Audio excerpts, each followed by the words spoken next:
So we've got a panel which is going to be embedding lived experience, our hope and aspirations. Now, we've already heard quite a lot of really good ideas already about this, and I've been given a task of not only running the panel, but bring this back on time as well. What we're going to do is have some discussions in the panel, but we're really looking to have involvement and questions from you as well. One of the things that we want to do from this conference is that we want to be able to think for the future, how this organisation is going to organise itself to get the best outcomes that we can get for everybody involved. So it's not just about reliving past experiences, but how we assimilate those and think about the future and what we're going to do. And this is why it's entitled Goals and Aspirations. So let me introduce our panel. I've been told not to give them long introductions because it's all on the website. So Catherine O'Donnell, do you want to raise your hand? Hi, Catherine works for Mind Gardens in the lived experience space. And we've got Dee Backman-Hoyle. Dee over there is, it says here that she's on the Community Collaborative Committee of the RNZCP, though I think Dee and I have actually been on many committees before, so this is just the one at the moment, so that's fantastic. We have Shannon Harwood from Tasmania. Great to have you here. The Tasmanian National Mental Health Consumer Alliance, that's great. And has a great experience in various trials and other things. And then Kathy Wilson from the Victorian Mental Health AC. What does the AC stand for? Awareness Council. People just put it... VMIAC, Victorian Mental Illness Awareness Council. People put all these abbreviations down and you come from somewhere else, you have no idea what they mean. So thank you very much for helping with that. So what we're going to do is we're just going to start out for each panel member to give us an introduction. I'm going to start with this one question, which is very general. So in terms of thinking about how we embed lived experience, what do you see in the future? Just think about in 5 or 10 years' time, what would you like to see? And if you want to answer how we're going to get it, you can do that too, but maybe just what you're seeing for the way that we can improve things for the future, particularly in relation to this thing, which is about equally well embedding physical health into and mental illness together. And I'll just start wherever you like. Okay, should we do a little introduction? So my name's Shannon. I look around the room, I see everybody here. People do so many different things. I just happen to do what I do in my little corner of the world. So my little corner of the world is particularly interested in metabolic health and metabolic interventions, both for prevention and for treatment, and to look at the final end as prevention for disease. So I suppose if in 5 years' time, and I think I've heard this from so many people here today, so I won't be stealing the thunder because I think we'll all be talking about it. I don't see a divide between body and mind in the same way that many of my physicians have seen over the years. In fact, I've been caught with the quote, metabolic intervention is a psychiatric intervention. That's how closely I believe that mental health and bodily health are linked and needed to be treated together. Hi, I'm Catherine. Just a little bit about me and my background. So I was a peer worker for a number of years with South East Sydney Local Health District, and I was employed to be part of the Keeping the Body in Mind program. So I was the first peer worker for CESLED that was actually embedded into a clinical team, because as you probably all know from experience, usually peer workers don't sit within clinical teams. It's not the norm. So that was quite challenging but really interesting in itself. So that's a little bit about my history, and also I'm now with Mind Gardens Neuroscience Network. So my role is to ensure that we bring the voices of lived experience, consumers and carers to all of the work that we do, and we work with people with serious mental illness around lifestyle interventions.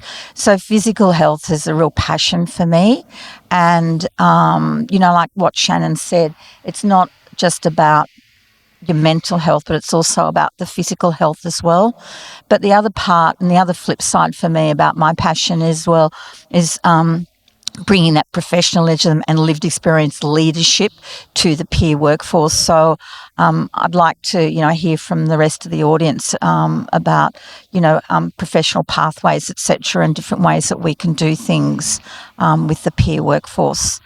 It's really daunting, looking at you guys. Seriously, it's all these faces. Hello. That works, yeah. The first thing that comes to mind is in 5 years' time, no one is sharing power with us. That it's ours. That there is no one who holds power so much that it needs to be shared with us. And that's whether it is at a system level or when I go in to see a person with some area of mental health expertise that I need, or some area of health expertise that I need. It is together we are talking about that which creates the change or the opportunity that either is good for people who have have had an experience of mental health issues generally at a systems level, or for me individually. So I think the power sharing story is where we're up to now, but it's what has to shift. And when it is shifted, we will be closer to where we need to be. The other thing in terms of when we talk about the peer workforce, I think we have to continue to differentiate between consumer lived experience and the lived experience of people who are carers, kin, family members, advocates and other supporters, that they are different experiences and they resonate differently when in peerness. But beyond that, it is not just my own background is before I was in a designated role, I was a CEO with my mental health history in hiding. So it is much more important for me to say that people in different roles who have been in locked wards or wherever we've been are no longer frightened to claim that experience as part of their expertise in whatever role they're in. However, in doing so, it's really important to know that there is a different skill set and knowledge set around doing that, and that consumer or carer perspective supervision, whatever the role you're in, remains critical to be working from that point of view. Me.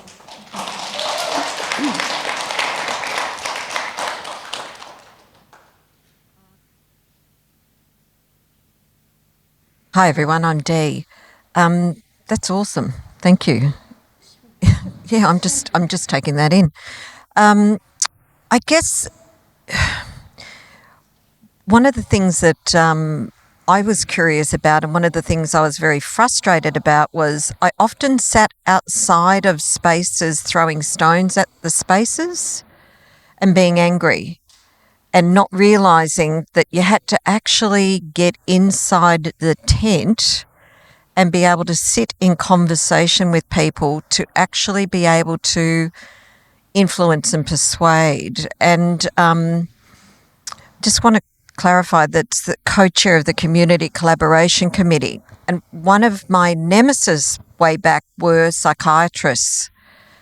And I've now met some really good ones, I'm going to tell you that. But I also want to say that one of the scariest things is to put yourself in a space where you probably feel the smallest that you may ever feel, and then grow within that space, to hold a space that you share with other people, which can be really quite intimidating.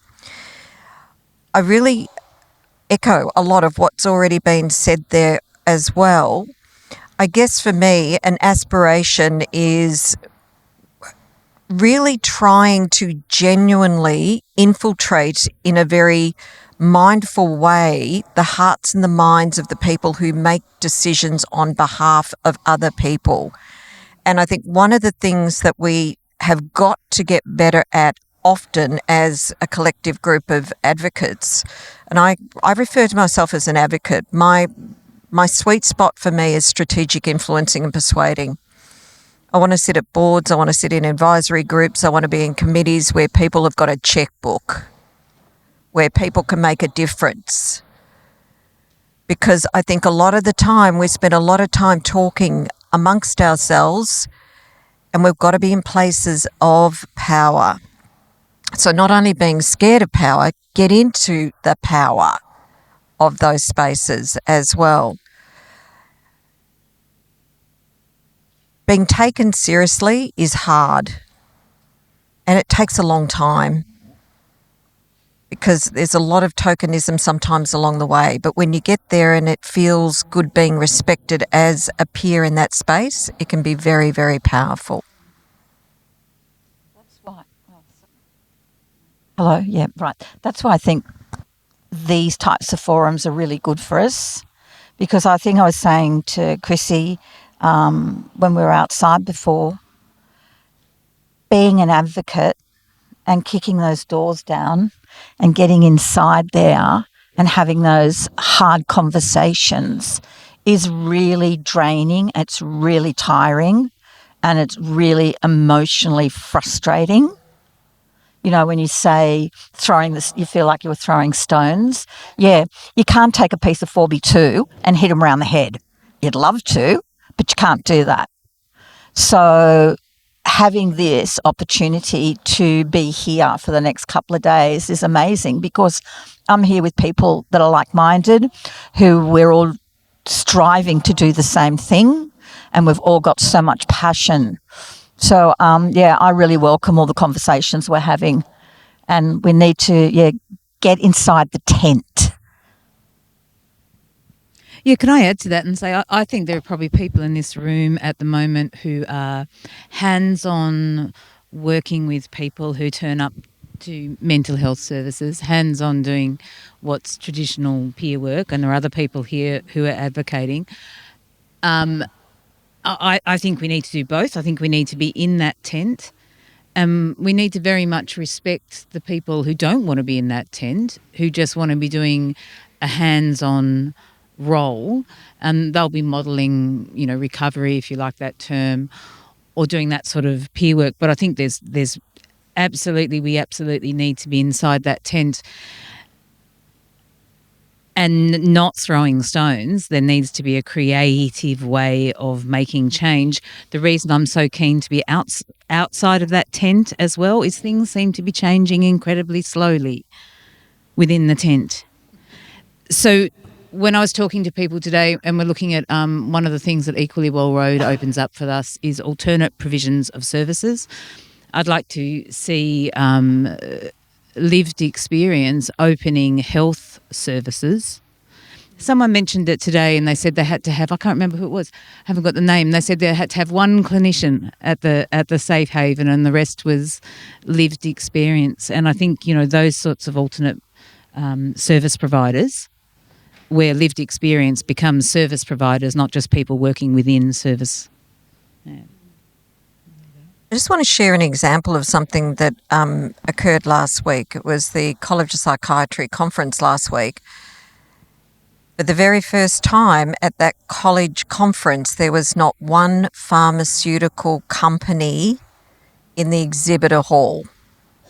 Now, that took many, many years. John, you were part of that as well. But things are happening in the professional spaces and services that you may not be aware of that are moving the dial. And for some of us that walked into that exhibitor hall and didn't see one medical device, didn't see one big pharma with all their fancy pop-ups, it was incredible. And I hope it stays that way. Thanks, everyone. We're open to questions from the floor, but I've got a question just for all of the panel, and maybe you've answered it a little bit. You said that you've got to be where the money is. I actually spent my life following the checkbook. That's really important to actually be there. But I'm inside the tent from throwing stones. But we talked about coming together, assimilating, and you all said that it was very hard. So to help people, what have you learned, or what should we do to make it less hard? Whether you just want to be somebody working in the community or you want to be the advocate, what are the things we have to do as ground rules to make that assimilation, I think, that you talked about work? where you don't have to explain yourself, where you're accepted for who you are and what you do. What more do we have to do? Can I just use seek to understand before you need to be understood? That would be the one thing. Don't go in with preloaded, predetermined views about people. Learn about them from your own worldview instead of taking potentially inherited views of many others.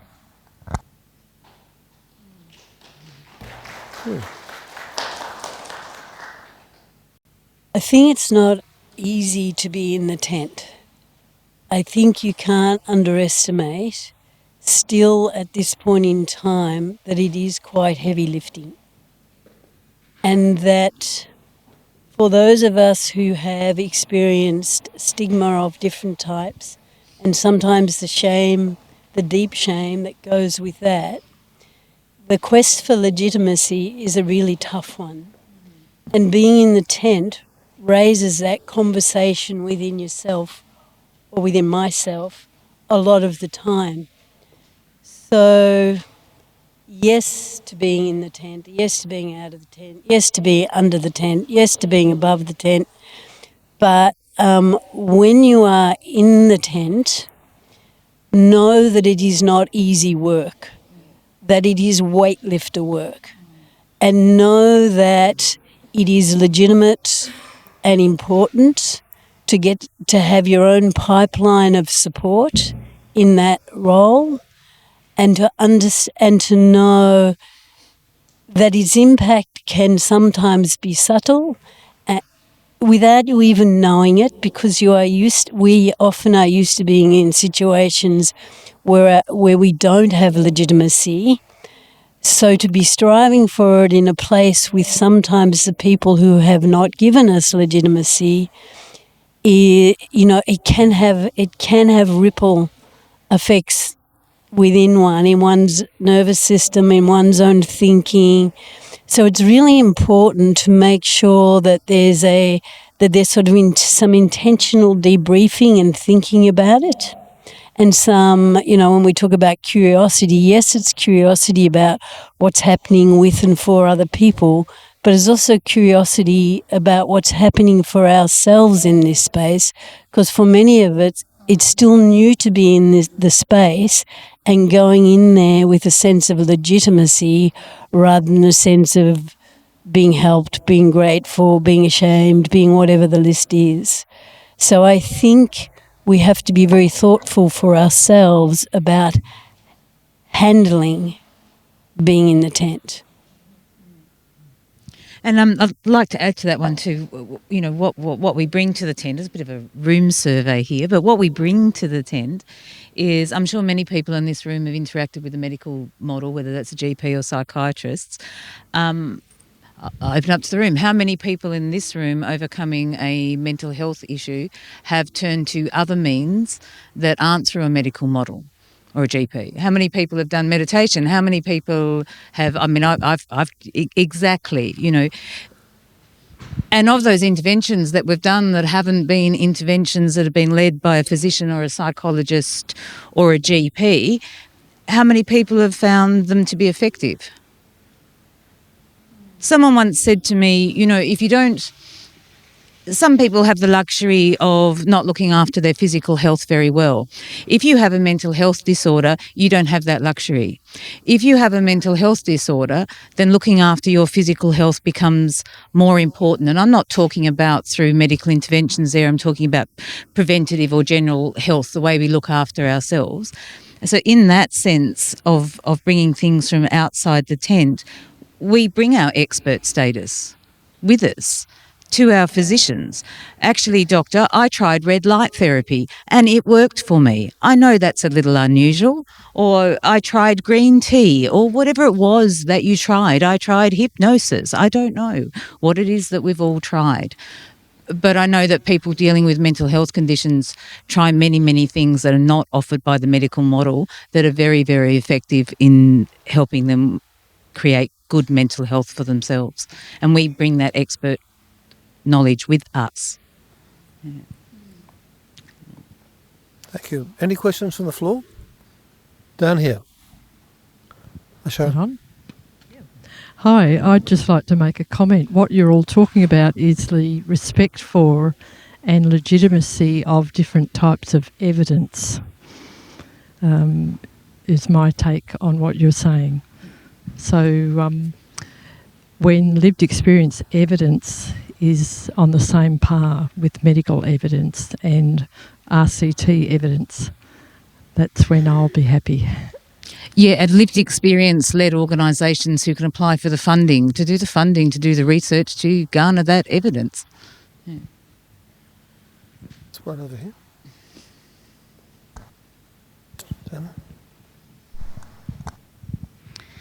Anna? Just let us know if you want to ask a question. Put your hand up. Keep going. So this is a question and just a comment on what you mentioned, Catherine, before. It's a positive thing. I think you probably spoke to Michelle, who I know is here today earlier, about that safe haven, of which I was a founding member and lived experience member. And I had complex issues going into that. I'm very much exactly what you talk about and what you research. I'm a textbook example of mental health affecting biology and vice versa, and childhood biography becoming adult biology. But as a result of that experience with the safe haven, I was... my confidence was built to the point that opportunities that had been there for me, that I had been too scared to take, I've now taken. So I now have founded a social enterprise. I predominantly hire people with lived experience for disability, aged care, counselling, a whole host of community services, and they're given peer work training and provided wraparound supports. And with that, one of the opportunities that I was given was to do research. Dr. Louisa Lamb, who is the head of health and higher degree research at Australian Catholic University, very kindly offered me, because I never got around to finishing my bachelor's degree. I was too busy nursing a terminally ill mother, and then I got sick, to do a research paper with her, because she is of the opinion you don't need a PhD if you've got lived experience. You've got a PhD in life experience, and it's valuable, and it needs to be included in research and a discussion as far as she's concerned. So the research that we will be undertaking will be specifically around the needs and the outcomes of peer workforces. What are the risks for peer workers? Because it's been my observation more in clinical work settings where they're over-relied on, and I see very negative outcomes for some of those peer workers, and that personally concerns me. But what I would love some advice from the panel, because I am certainly grappling that in my head now, and I've got 20 years of experience, so I'm not ignorant. I've got 20 years of experience working in and out of government and healthcare systems, but it is a genuine struggle because so much lived experience conversation and wording is tokenistic, and even though you use the right wording, they'll just go, it's a buzzword. Oh, who cares if it's a disability-led organisation? So applying for any additional supports or funding or someone to go with that research, because there's a couple of extra things I'd really love to do. It's or even just to booster and encourage to provide that extra skills development and capacity building, and it's hard to get that funding, and I haven't quite figured out the nuance of that yet, how to translate that in a way that crosses that divide between me in the middle. I'm halfway between clinical and lived experience because I got a bit of experience in both, and the dead set, clinical and bureaucratic side who just have what I'm talking about just sounds wonderful and idealistic, but oh heavens no, I'd rather put my money somewhere else. Can I just go Jerry Maguire on him? Sorry? Go Jerry Maguire. Show me the money. And, don't keep doing the work for nothing. I think we're starting to see a bit of a shift. Well, I know that we are where I work. We're starting to see a shift in the way applications for funding are now done. We're starting to see more of the requirement that there is lived experience voices that are consulted within the research work that we do, or basically you won't get the funding. So there is a shift starting to happen. Were you saying, sorry, what was your name? Becky. Oh, okay. Were you saying also you're looking at some support around capacity building around that type of thing?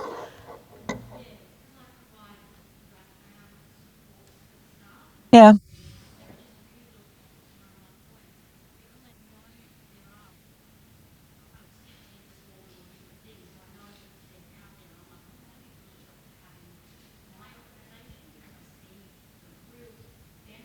Yep.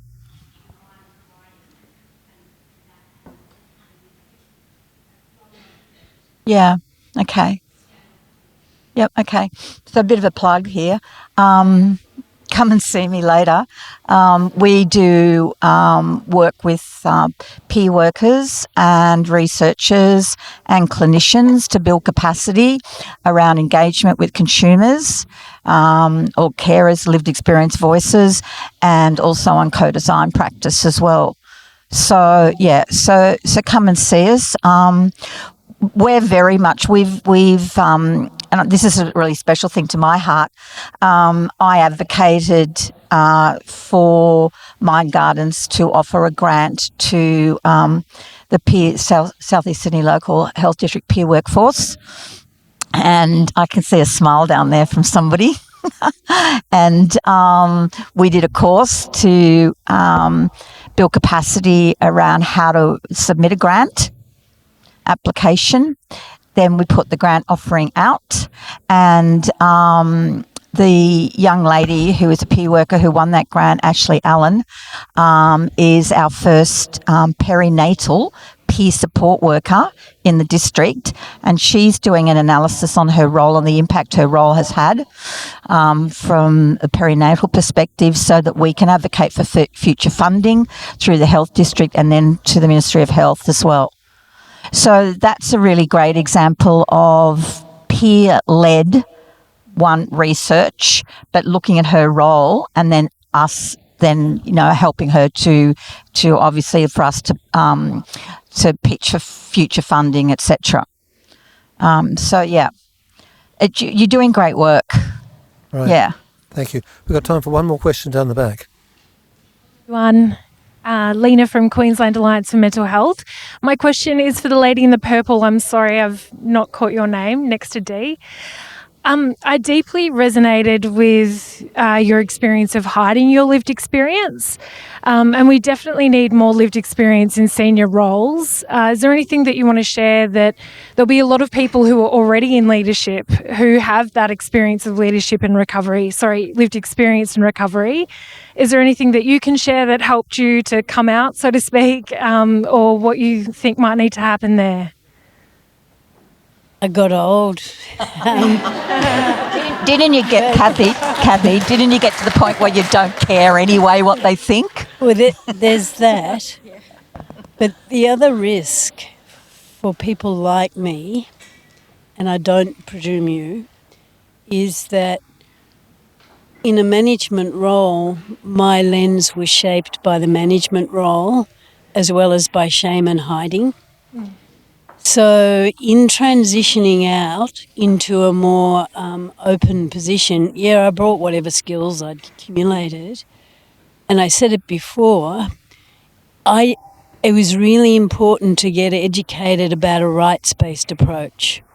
It was really important to get educated about what does working from a consumer perspective, not just my perspective, but a consumer perspective mean?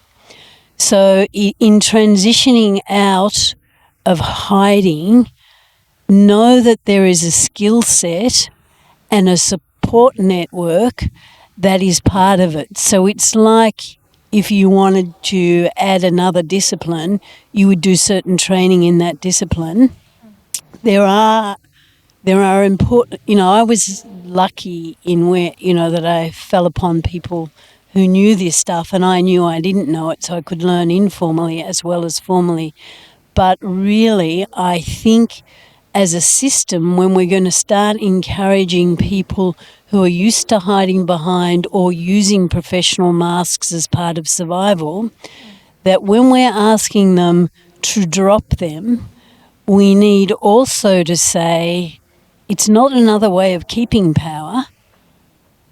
It's a way of becoming different and more yourself, and there's a skill, knowledge and confidence development program that should go along with that. So yes, individually, whatever you can do to bolster yourself, but as a movement and as a systems change sector, we need to be talking about that as well, because people, that the more lived experience consumer and peer workers we need, the more you're going to look all sorts of places to find them, and the more risk is that the perspective and the frame will be diluted. So we need to really go into that space of people who are transitioning into being public, and what we learn from people who've been in designated roles for a long time. And I just want to say hats off to those people, and much gratitude for what I am learning. Thank you.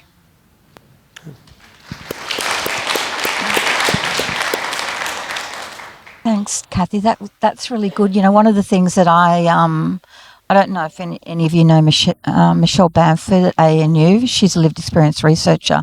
I was talking to her recently about this exact topic, about, being brave and being able to, speak up in environments that can be quite challenging for us. I remember the first time I actually sat on a mental health operational meeting at South East Sydney Local Health District. I was invited to attend. It felt a bit tokenistic, but anyway, I went along. But I just sat there in fear, thinking to myself, please don't ask me anything. And I've got no idea about all the acronyms that you're all talking about. And Michelle and I were talking about that environment, and I think, to start to see lived experience leadership and more advocacy, etc., is that we also need the people that have experienced that, and it'd be great if we had some sort of mentoring program where you're actually you have a mentor for 6 months or whatever it works out, and that person can help and guide you through your advocacy work, or if you're involved in certain sorts of groups, steering committees, project teams or whatever, just to help you and encourage you to be able to raise your voice and be brave, and to know that, yes, to have it recognised that it isn't easy and it is difficult, but for a lot of us, it's something that we're really passionate about, and I am as well. So I haven't let Michelle off the hook on that one. We need to come up with something. Thank you. John, can I just one last point? There are groups already up and going. I know through Lived Experience Australia, we've had communities of practice for people who specifically are not frontline peer workers but are wanting to do systemic and strategic influencing and persuading as advocates. Talk to me about it later. Thank you. We've reached nearly the end of our time. I'm going to give you all 1 minute or less if you've got anything else you want to say, but I'm a bit scared of that. So is there anything else anyone would like to add before we finish up? I'm giving up my minute to anyone in the audience who wants to ask another question. Go for it. Michael, isn't it? Yeah.